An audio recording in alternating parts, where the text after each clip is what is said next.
귀한 찬양 감사드립니다. 샬롬. 오늘도 이 새벽에 이 자리에 나와서 하나님을 예배하고자 나오신 한빛의 모든 성도님들을 사랑하고 축복합니다. 이 시간 우리 옆에 계신 성도님들과 이 새벽에 은혜 받고 갑시다 라고 인사해 보실까요?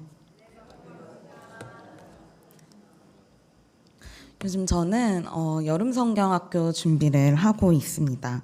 다음 세대인 우리 아이들이 어떻게 하면 하나님을 만날 수 있을까라는 그 고민을 항상 끊임없이 하고 있는 것 같습니다.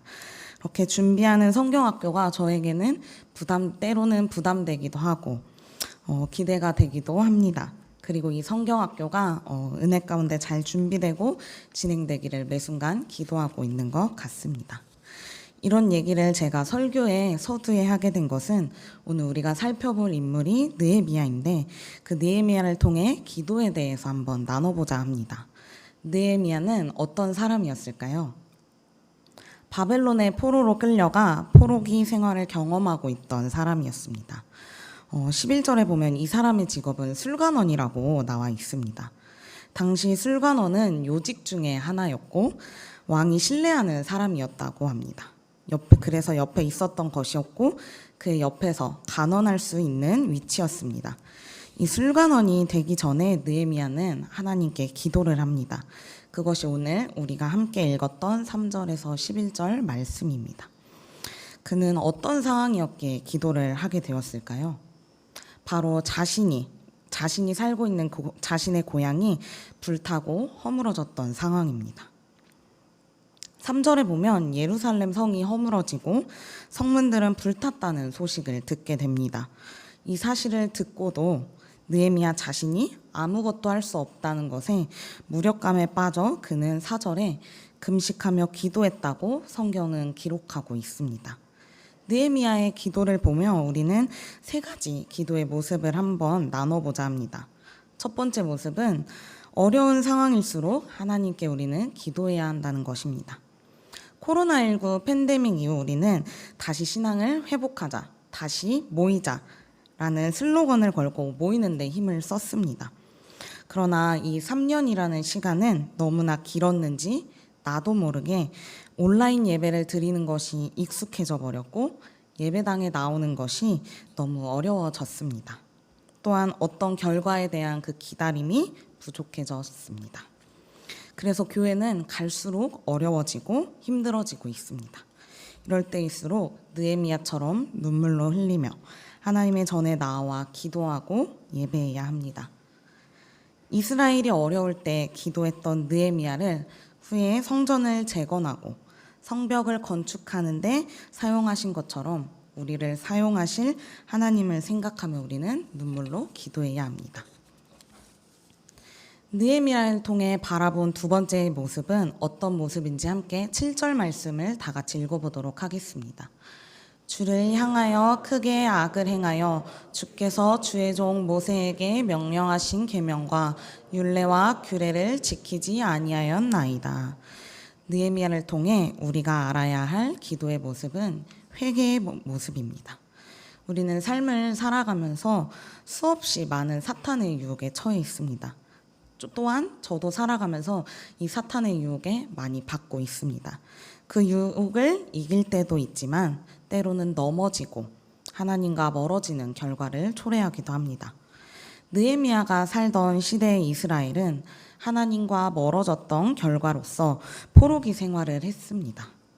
이를 느헤미야도 알고 있었기에 하나님께서 명령하신 규례와 법도를 지키지 못했기에 이런 결과를 초래했음을 회개하는 모습을 보였습니다. 우리도 매일의 삶을 살면서 하나님 앞에 회개하고 그 회개를 통해서 하나님과 더욱 가까워지고 동행하기에 힘쓰는 모든 성도님들이 되시기를 소망합니다. 바라기는 우리가 매일 하나님께 나아와 기도를 쌓아가는 성도님들이 되시기를 바랍니다.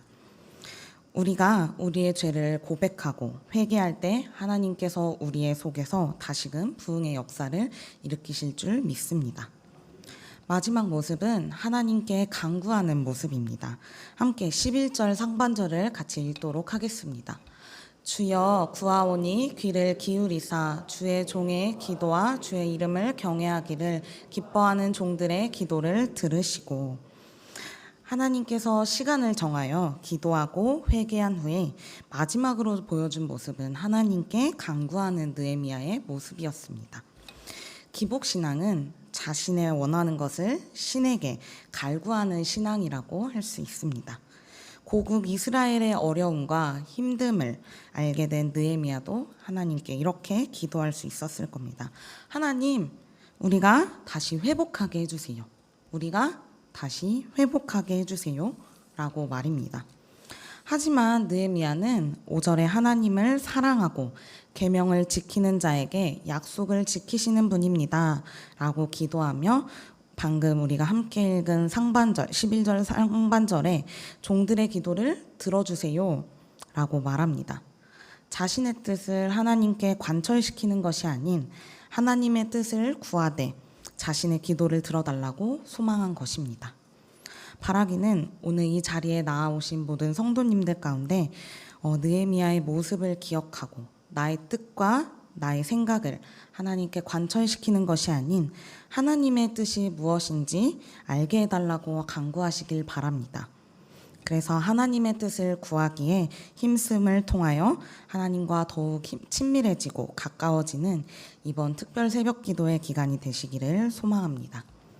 이 시간 말씀을 정리하도록 하겠습니다. 오늘 느헤미야의 기도를 통하여 우리가 어떻게 기도해야 하는지 3가지 모습을 함께 나누었습니다. 첫 번째로는 눈물을 흘리며 기도를 해야 되고, 두 번째는 회개의 모습이고, 세 번째는 하나님의 뜻을 구하는 겁니다. 눈물을 흘리며 하나님 앞에 진실된 마음으로 우리는 기도해야 합니다. 나와 하나님 사이를 가로막는 것을 다 내려놓고 온전히 하나님 앞에 진실되게 기도하는 성도님들이 되시기를 소망합니다. 두 번째는 회개해야 합니다. 느헤미야는 자신의 선조들이 무슨 잘못을 했었는지 명확하게 알고 있었습니다. 1장 6절부터 10절까지 하나님께 이스라엘 잘못을 회개하는 모습을 보입니다. 우리도 이렇듯 하나님의 뜻을 구하기 전에 내가 삶을 살아가며 지었던 죄들을 회개하길 바랍니다. 우리의 회개를 통하여 하나님을 보다 더 제대로 볼 수 있는 영적인 눈을 뜨는 모든 성도님들이 되시기를 소망합니다. 세 번째는 하나님의 뜻을 구하는 것입니다. 우리는 자신의 뜻을 구하는 것이 많습니다. 자녀의 성공, 나의 평안, 나에 대한 기도가 많습니다. 그러나 느헤미야를 통해 우리가 배워야 할 모습은 나에 대한 기도가 아니라 하나님의 뜻을 구하는 기도입니다. 바라기는 성도님들께서 이 시간 하나님의 뜻을 구하는데 힘쓰시길 바랍니다. 그랬을 때 기도의 사람 느헤미야를 통해 11절에 술관원으로 임명시켜서 왕을 만나게 하시고 이후 이스라엘 성벽을 재건하는 역사를 보여주신 것처럼 하나님께서는 우리에게 필요한 자리 혹은 우리에게 그 일을 행할 수 있는 힘과 능력을 부어주실 것입니다. 특별히 7월부터 8월까지 교회학교를 비롯한 여러 행사들이 교회에서 진행이 됩니다. 우리가 이번 특별 새벽 기도를 비롯해 매 시간마다 시간을 내어 다음 세대인 아이들을 위해 그리고 교회를 위해 또한 하나님과 친밀해지기 위해 기도하기를 힘쓰시는 모든 성도님들이 되시기를 간절히 바랍니다.